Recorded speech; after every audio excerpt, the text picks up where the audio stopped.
अभी जोर लगा लो, आएंगे मोदी जी। जितना हिंदुस्तान के लिए काम कर दिया ना वर्ल्ड के अंदर, जो नाम बज रहा है वो मोदी जी की देन है। अच्छा, आज धारा 370 खत्म करनी, राम मंदिर बनाना, क्या नहीं दिया मोदी जी ने? आतंकवाद की नोटबंदी करके आतंकवाद की कमर तोड़ी। इनसे ये पूछ लो कि धारा 370 नाम की कोई चीज है? क्यों नहीं है? बताओ, आप बताओ। अच्छा, क्या है 370? 370 में पहले क्या था? हम जाके वहाँ जमीन खरीदते, कुछ बना नहीं सकते थे, कुछ नहीं कर सकते। आज जा रहे हैं, सब कुछ कर रहे हैं। पहले लोग जमीन खरीदे, भाई जितने जिसके पास पैसा है वो ले रहे हैं। अरे कितने लोग लिए? इसका आंसर तो नहीं आता मुझे। 370 क्या है धारा? अरे आप बता दो ना, जो राहुल जी इतनी बात बता रहे हो। राहुल जी आने वाले 100 साल में प्रधानमंत्री नहीं बन सकता, ये लिख के ले। खाओ माँ कसम। चलो वो आपकी 370 थोड़ा और डिटेल में बताओ। 71 क्यों नहीं हटा रहे? 70 हटा दी, 71 क्यों नहीं हटा रहे? 71 जब उसका टाइम है वो भी हट जाएगी। अरे छोड़ो, 370 और थोड़ा डिटेल में जानते हो कि नहीं? पूरा ये बताओ। आप पता नहीं, बता दो ना गुरुजी, मैंने तो बता दी जो मेरे को नॉलेज थी। मैं ये कहना चाह रहा हूँ, ये उस बंदे हैं जिस थाली में खाते हैं उसमें छेद करते हैं, जो प्रधानमंत्री को एक तो राहुल गांधी बदनामी देता है और दूसरा ये कुछ खड़े हैं। कोई सेंस है इस बात की? देशद्रोही है क्या? ये तो है ही देशद्रोही, जिस थाली में खाना उसी में छेद करना है देशद्रोही। साले का खोपड़ी तोड़ साले का। क्या? अरे मैं तो यार राह चलते लोगों से बात करता रहता हूँ, हर तरह के लोग। 371 क्यों नहीं हटा रहे?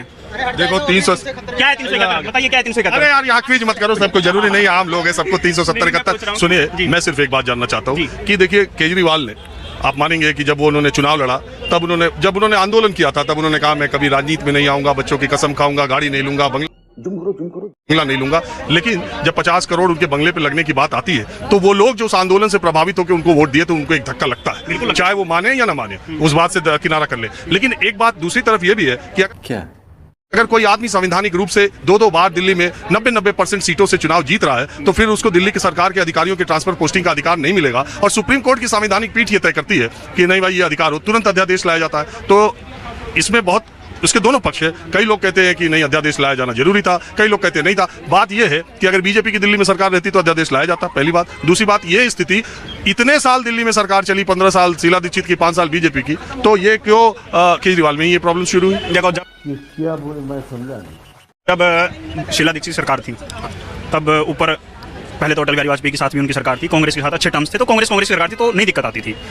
दूसरी बात क्या है कि आप कह रहे हो ना 2 बिलियन लड़ रही थी आपस में, ठीक है, तो 2 बिलियन लड़ रही थी कि रोटी खानी है, ठीक है, बंद रहा है कि मैं फैसला करवाता हूँ, ठीक है, वो क्या रोटी तोड़ दी, एक तरफ ज़्यादा टूट गई एक तरफ कम टूट गई। तू समझा?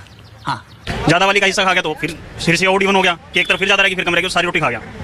ये जो जनता है ना, ये बिल्ली लड़ रही है। ये बड़ी अच्छी बात कही आप।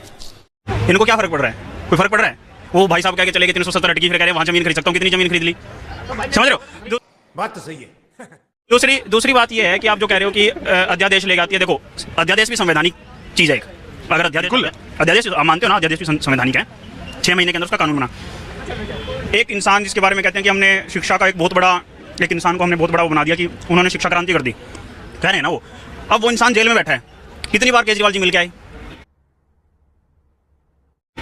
बताइए, संवैधानिक बात कर रहे हो आप, मिलने जा सकते हो ना। हिंदुस्तान के हर बड़े लीडर से जो अपोजिशन में बैठा है, इन्होंने जाके समर्थन मांग लिया। आप पिछले 6 महीने का उनको देख लो, वो हर स्टेट में घूम चुके हैं समर्थन मांगने के लिए कि आप अध्यादेश के खिलाफ जाओ, खिलाफ जाओ। 1 महीने में अभी 1 महीने में लगा लो, घूम तो रहे हैं ना, वो मांग रहे हैं ना, वो समर्थन सबसे मांग रहे हैं ना।